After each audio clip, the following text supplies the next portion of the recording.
At ito lang available today na mini GT, no? Sir, wala na eh.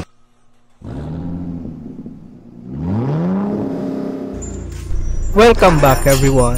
Diecast hunt tayo today. Tara, samahan nyo ako sa Hobby Stock Ayala Malls, Manila Bay. Medyo mahaba-habang driving tayo today since Laguna ang ating panggagalingan. Pero good thing meron ng mga skyway. After natin ng SLEX, pwede na tayong bumaba agad sa Macapagal Boulevard. Medyo traffic lang talaga papasok dito sa SLEX gawing Calamba kasi bottleneck tong area na to.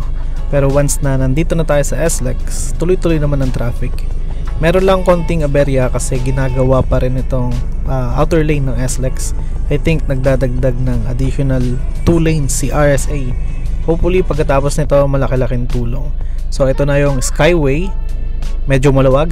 Okay na yan. So pag nandito kayo nagda-drive, always nyo lang tatandaan 80 kilometers per hour lang ang inyong takbo. Kasi meron silang speed radar. Baka mahuli kayo pagdating sa toll gate.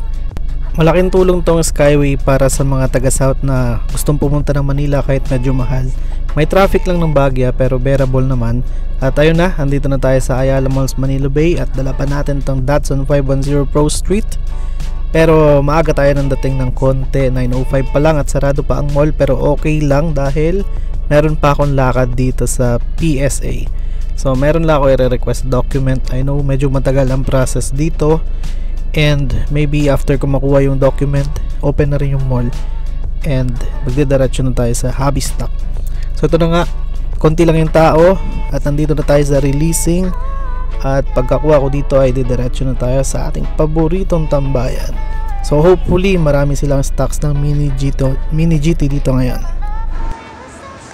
At ito lang available today na mini GT, no? Sir, wala na eh. Ang bilis. Diba? Pre-order talaga ang mabilis na. Tapos Kaido House isa lang. Meron na ako nito.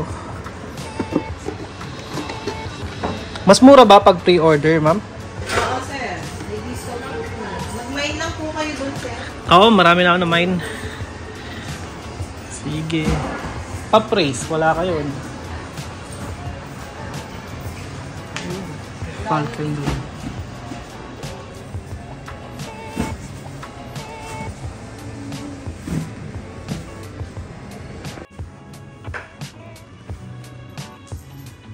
Mura siya, no? Tarmac din pala, no? Medyo napaisip ako kung bibilin ko tong diecast na to since 500 pesos lang siya at wala pa akong Tarmac Works. Pero naisip ko na wag na lang muna since hindi ko rin naman siya ganun kagusto. Ito lang ang Kaido House. Tapos mga regular na.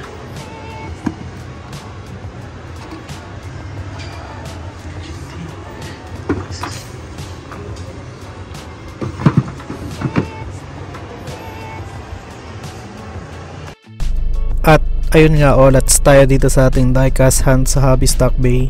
Mas okay pa rin yung Hobby Stock sa Green Hills San Juan, mas maraming pagpipilian. So next time, doon naman tayo.